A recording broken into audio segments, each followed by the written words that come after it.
I am beating every N64 game, and I mean all of them. The twist is, the next game I play is randomly selected, so I have no clue what's coming next. This is the journey to beating every N64 game.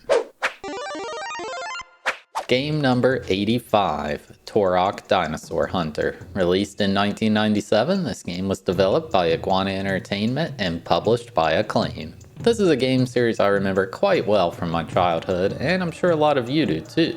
I swear I played through this as a kid, but I didn't actually recognize any of it when I played through it for this challenge. So maybe I played Turok 2, I don't know, who knows. For the first-person shooter genre, most people would point to Goldeneye or maybe Perfect Dark if you asked them to name one for this console.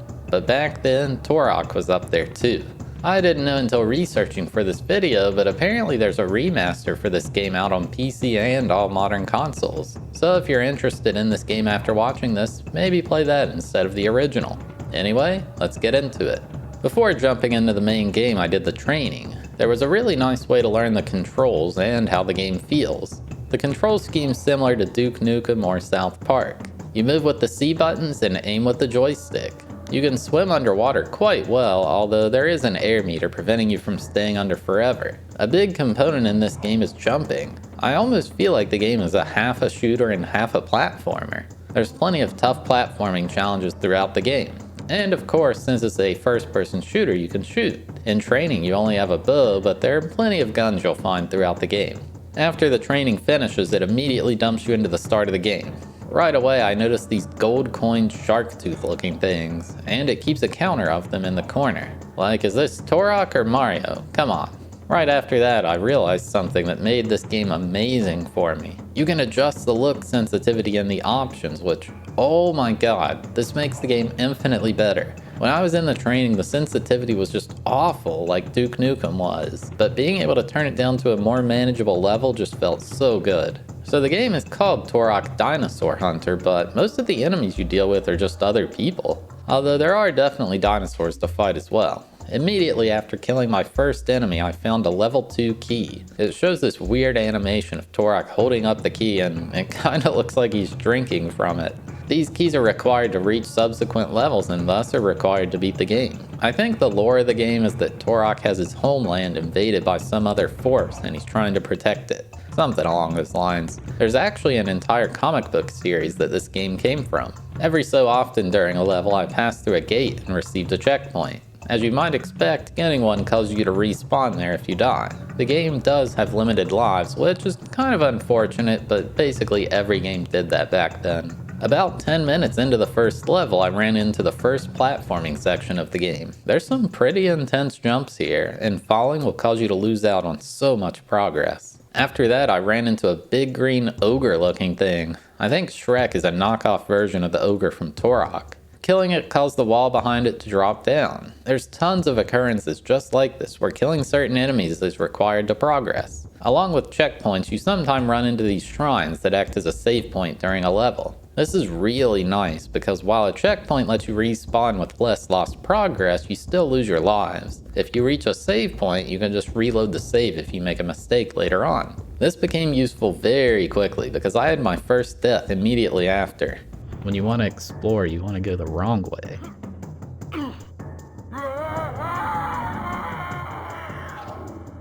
They made a pretty brutal animation for a falling death, honestly. But yeah, the first level's pretty chill for the most part. There's not really much danger other than falling to your death at certain points. Something this first level suffers from, along with every other level in the game, is that it's so freaking long. I had climbed some pillars in a pool of lava that led to a teleporter. It took me to a place I had previously been, which just felt kinda bad. There are so many branching paths, and it's so easy to become lost. You're able to pull up a map, which helps decently well. However, the only view of the map is this massive thing where it's taking up so much of the screen. So either you don't have a map or you deal with it just being in the way. I think having a mini-map would just be so amazing compared to this. I found the third key along a previous path, then I found myself in a cave. Here there were these like monkey dinosaur hybrid things jumping and clawing at me. I really hate trying to hit these guys because the hopping movement is so erratic. Later, I found a special item you encounter sometimes, spiritual invincibility. It causes you to take no damage as you might expect, but the colors on the screen get all warped and crazy like too. It's pretty intense. I went through some portals, killed some bugs in a big ravine, went in a cave, and found the level 3 key.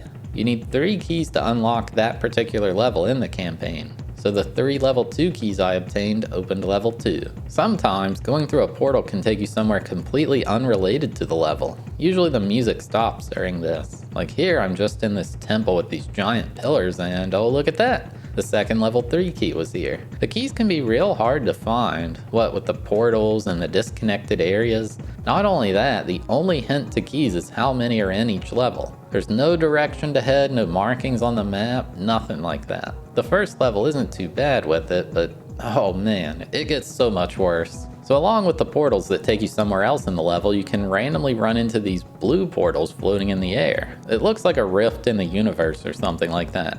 These are essentially bonus levels. They usually have tons of health and ammo pickups, and they're generally safe. If you fall off a ledge, you respawn at the start without losing a life. Oh, that's right, my alerts are delayed. No! Oh, you can keep going. Only enemies can kill you in these. The platforming in these rooms is usually way harder than what you find in the regular level though, but I guess that's fair because you gain so many items from them. After over half an hour of gameplay, I found the 6th and final key on level 1. After that was another one of those Shrek ogre things, then the end. It led into this big round shrine type area. This is basically the way you select levels in this game. If you get 3 keys for a particular level, the portal opens, allowing you to access it. To beat the game, you'll need to beat every level along with obtaining all keys in each one. So a brief aside, I thought the graphics were pretty decent in this game. I'd say they're a little above average on the N64. The frame rate's generally steady as well, but this is mostly due to the extreme amount of fog and the draw distance being so low. It can lead to some frustrating moments with how little it shows on screen. I think the death animations are pretty insane for how old this game is. The people make very vivid screams when you kill them, and there's a lot of blood shown. It's definitely brutal for the time period. I thought the music was alright, but it's pretty repetitive. There's just not much variety to it, and it gets pretty boring to listen to after a while. But anyway, the only thing left to do is go on to level 2.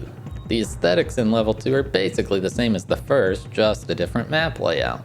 A big thing that was different was the platforming was brought up to the next level. The jumps in this game are no joke, although I found a way later on to make them easier.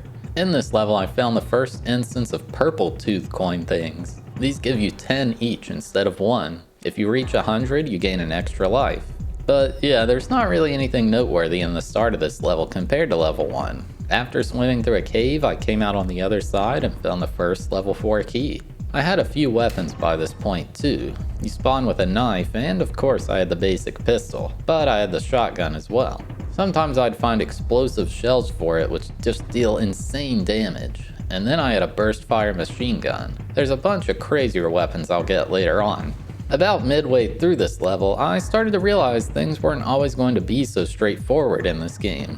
There was a temple-like structure with a large button on the floor. If I stepped on it, it clearly was activated, but I had no idea what it did. There were so many times where I just feel lost because I had to hit a switch to achieve something, but the only way to know is just like by random chance. Or maybe calling that juicy Nintendo Power hotline. Speaking of that, the levels have certain secrets that aren't required to beat the game. In level 2, there was a secret room in a cave with some very juicy loot in view. Unfortunately, I never did figure out how to get in there. Finally, after 25 minutes of wandering around later, I found the second key in the level. This time it was for level 5. With 3 total keys in this level, that means a new level can't be unlocked from playing this level alone. This key was located next to the exit of the level, which I took.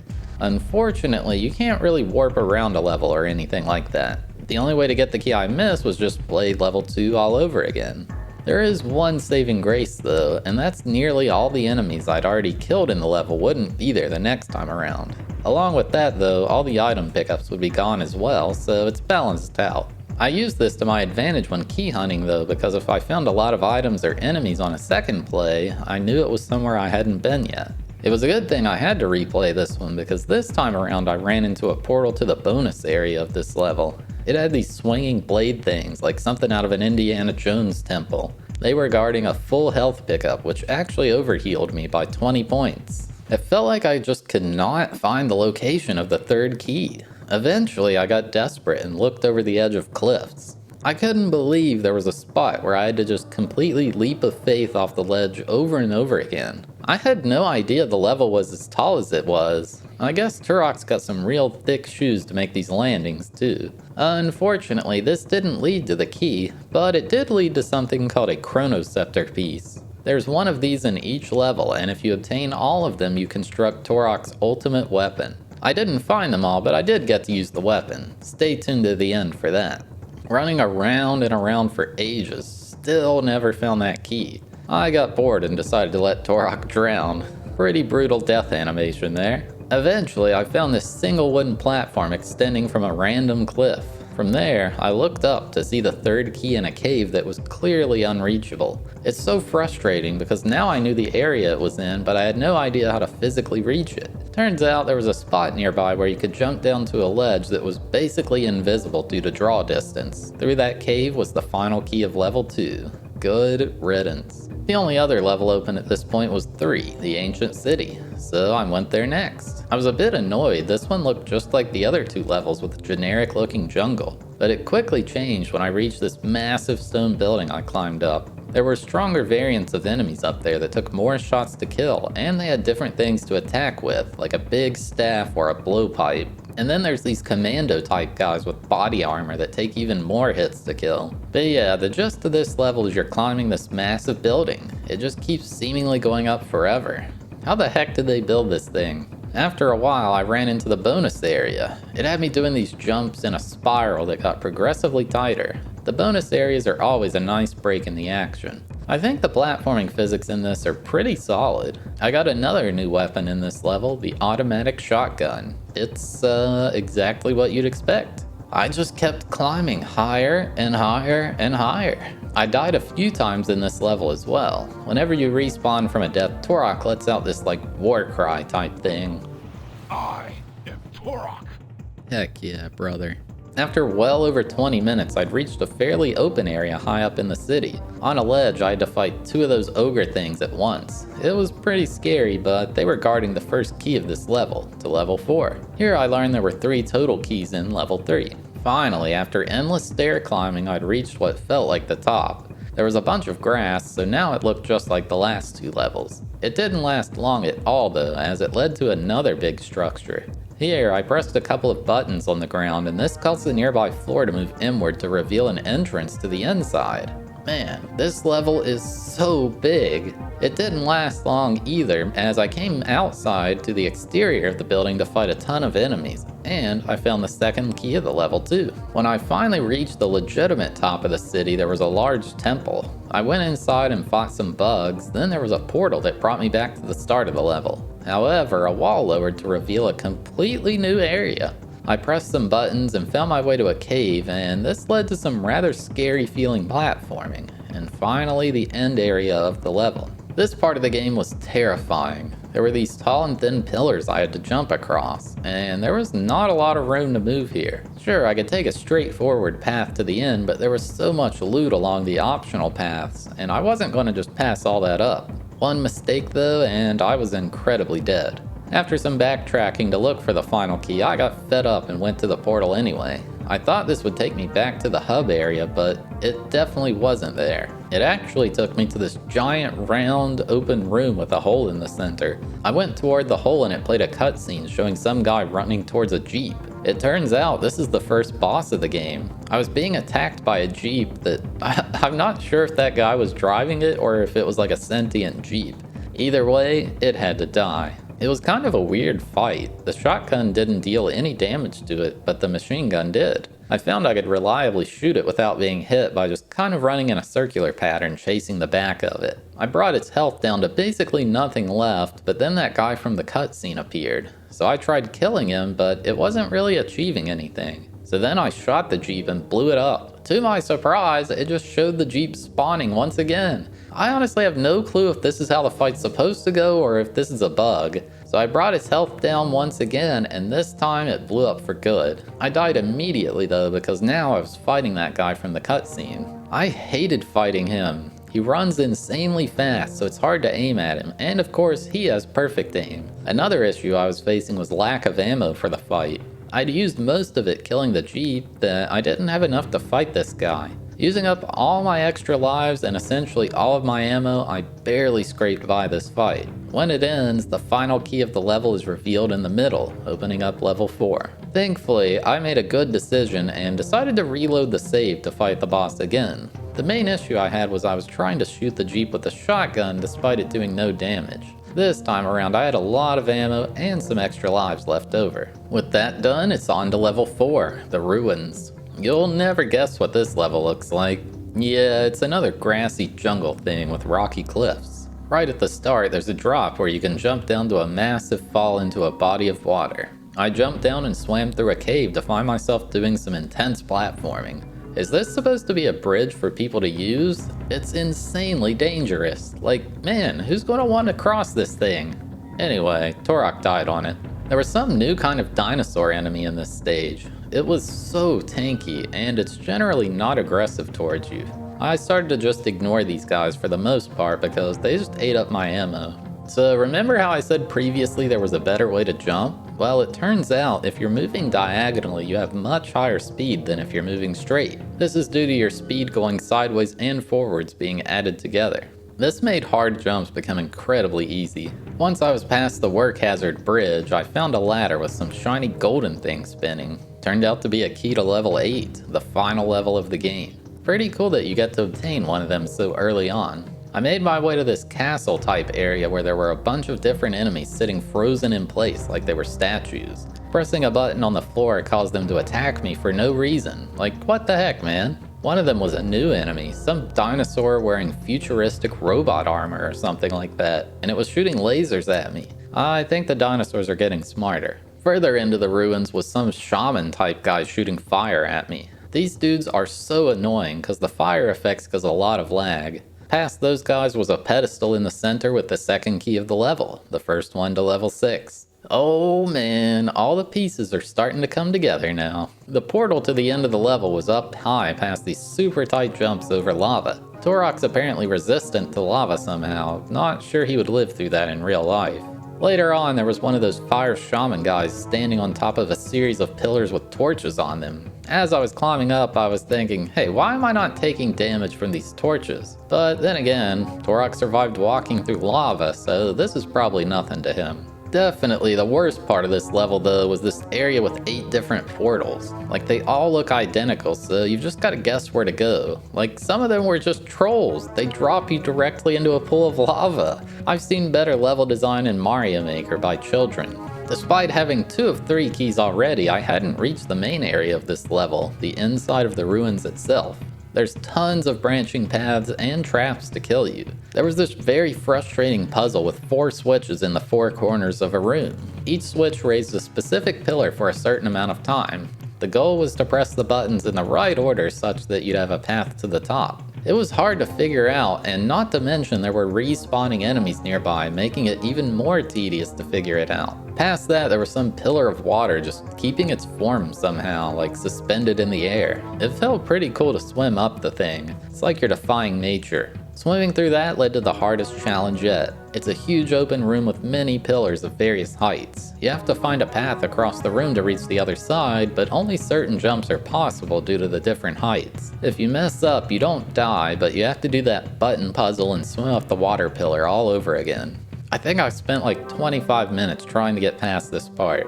When I finally did, I was pleased to find a full health item rather than a key piece. Oh my god. The final key actually was in a completely different part of the ruins where there were like 20 swinging sandbags. It looks like an obstacle out of American Gladiators. But yeah, with that, 4 levels were now down.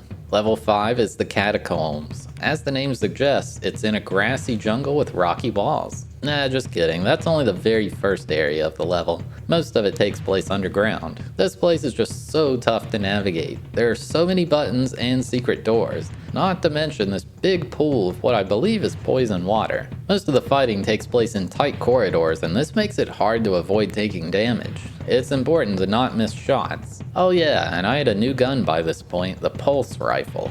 It does pretty similar damage to the machine gun, but it's nice to have variety. Man, this level was so annoying to navigate. Like, the map is just a huge pile of scribbles on the screen. It doesn't help much at all here. I found a lot of my time in this place was spent running in circles, going the exact same way over and over while I complained I wasn't finding anything. I found myself in a room with some boards laid along pillars with blades swinging back and forth. It was tough to move along these in a straight line. The nerves were real. Thankfully, it's not death if you fall down though. Oh, and I had another new weapon, the minigun. I'm not sure when I picked these weapons up, but I was mostly using the basic weapons. Hey, why is it called a minigun anyway? It's massive, and it has some huge power.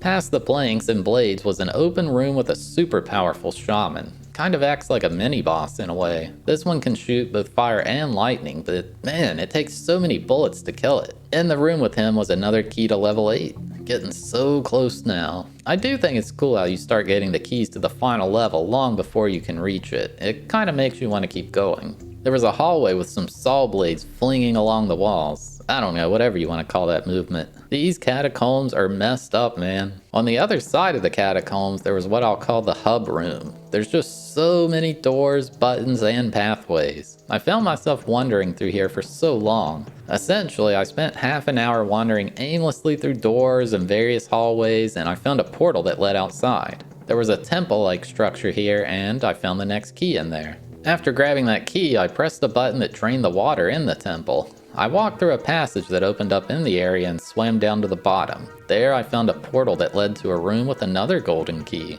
Aw snap, that's not really a key, that's the next boss. It's essentially a giant robot praying mantis that spits acid at you. Anything I shot at it dealt no damage, and I didn't realize the acid was passively hurting me.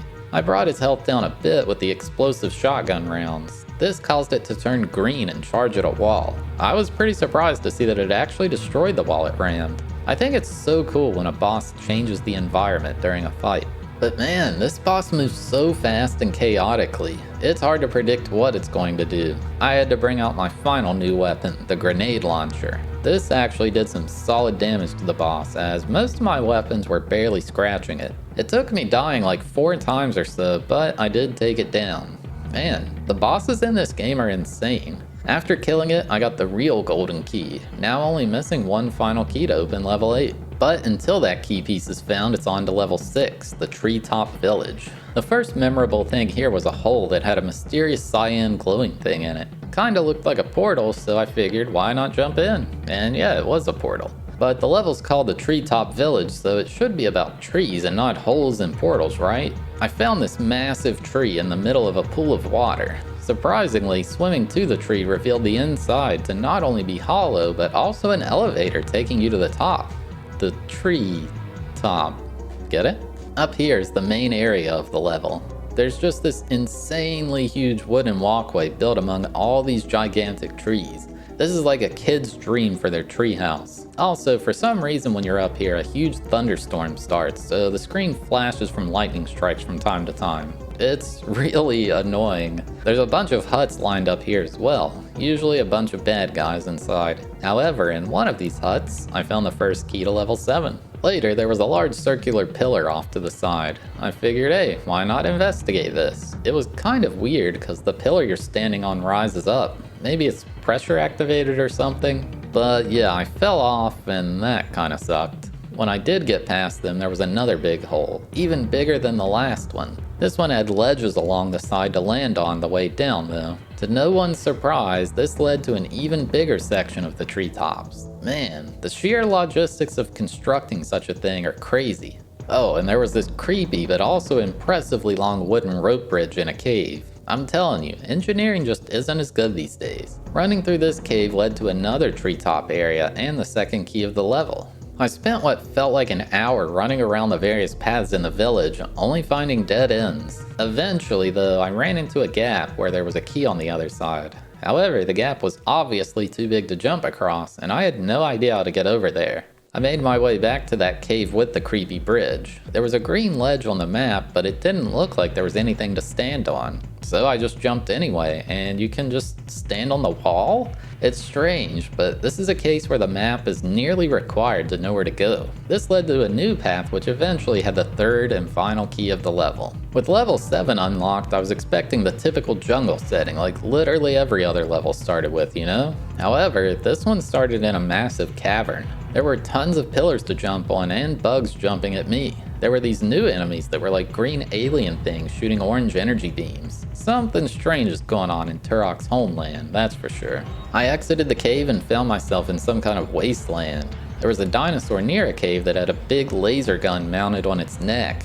And next to that was this huge carnivorous plant. What has happened to this place, man? The main thing with this level was dangerous platforming all throughout this wasteland, and it wasn't like the previous levels. If you mess up, you die. Things got even crazier when I ran into, I think, a massive stegosaurus with some guy riding it and rocket launchers mounted to it. I'm not sure if this is the work of aliens or some kind of magic or both. The platforms I had to jump on were just floating now, like they're not even hiding it. I had just done tons of platforming and went further and further into this madness. It's so jarring how different this level is from all the others. I was being attacked by a giant mosquito and I fell into a pool of lava. I thought I'd be dead, but apparently I can swim in this lava. No clue what's going on at this point. It was just as tough as it was strange too. I got a game over for the first time ever and had to do the entire level over up to that point. Since most of my deaths were from missing jumps and platforming sections, I just kept reloading the level until I felt comfortable with doing the platforming.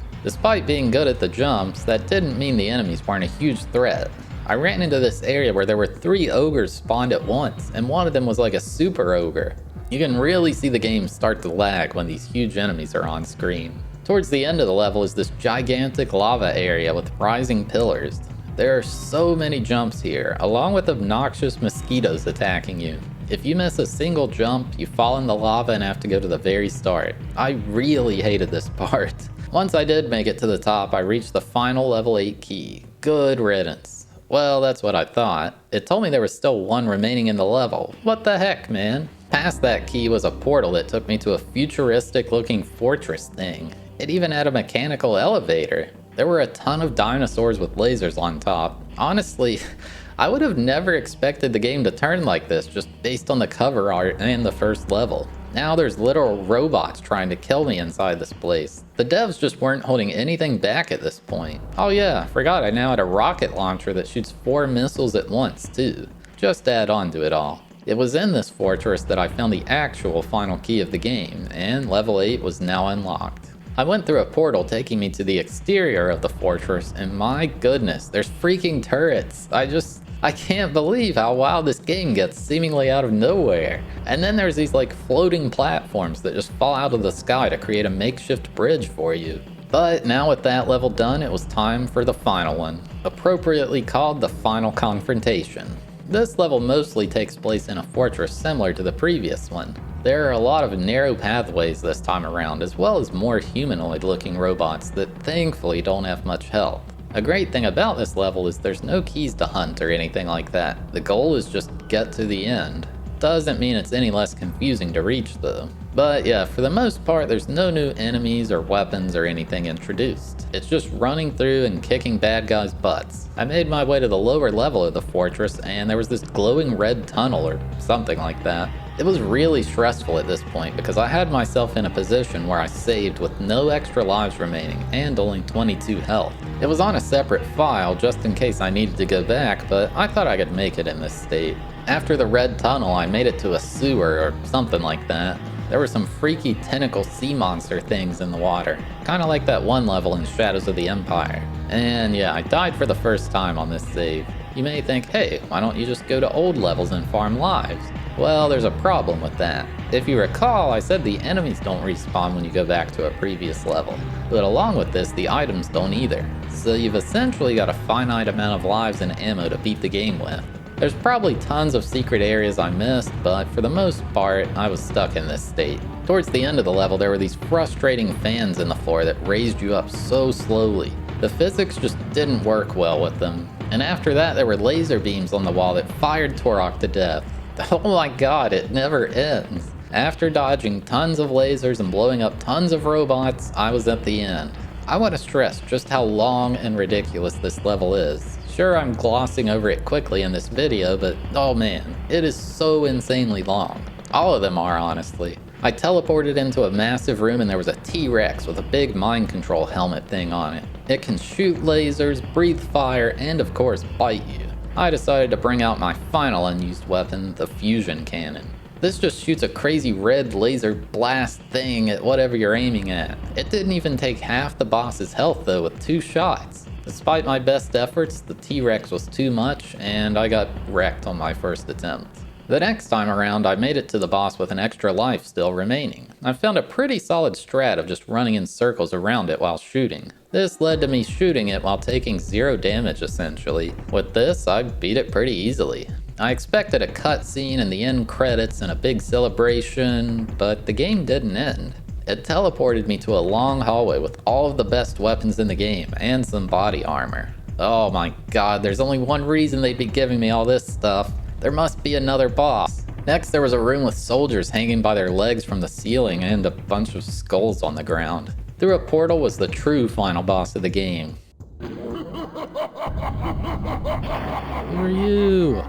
He lets out this super annoying laugh, then the fight begins. This guy is so freaking annoying. He's got a shield and a melee weapon, but all he really does is teleport around the arena and shoot exploding laser beams at you. It was weird because I was shooting him, but he wasn't taking damage. I think he can only be damaged by physical bullets and not lasers. The minigun started hurting him just fine. What's real interesting is if you die to this guy, it has a unique death cutscene they made for the fight.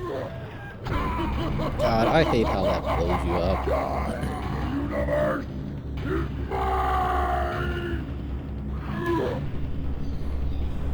Jeez, they programmed a special death cutscene for that. It's pretty brutal, but I can appreciate it to make the fight feel more important. After that death, I used the explosive shotgun to destroy his shield. He was taking some big damage after that. And after getting used to the fight, honestly it wasn't so hard. I took the guy down first try with a big old arrow to the chest. It shows a cutscene of him secretly being a robot and then he explodes. His final explosion causes the base itself to blow up though, and Turok runs for his life.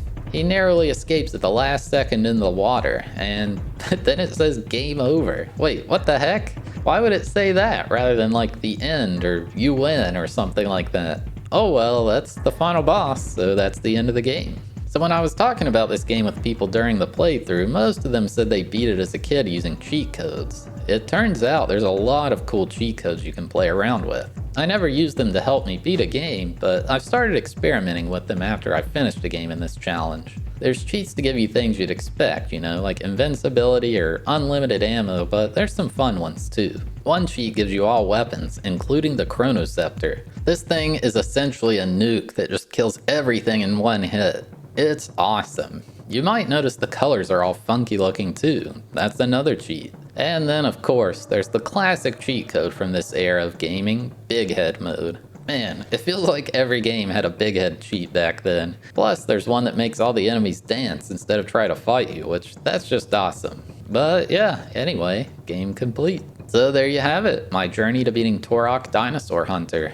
This one is insane. It starts off as just being Turok killing some dinosaurs and the people who are invading his home, but it gets so crazy later on. Dinosaurs wearing laser guns, machine gun turrets, robots, maybe even aliens. The game definitely took a direction I did not expect. Overall though, I thought it was pretty solid. I'm sure the remaster is much better, but I still enjoyed playing this original version. The physics felt good to play on, and I really loved that I could lower the look sensitivity. The graphics were about average I'd say, and the music was pretty decent. The large selection of weapons to use was awesome too. I think the main issue was just how big each level was. Like, you'd think that's a good thing, but man, I was just always lost. Definitely some of the biggest levels I've ever played on. Overall, I gave it a 7.5 out of 10 for enjoyability and a 6 out of 10 for difficulty. This one is not easy. Hey, thanks for watching the video. Have a sneak peek at the next game.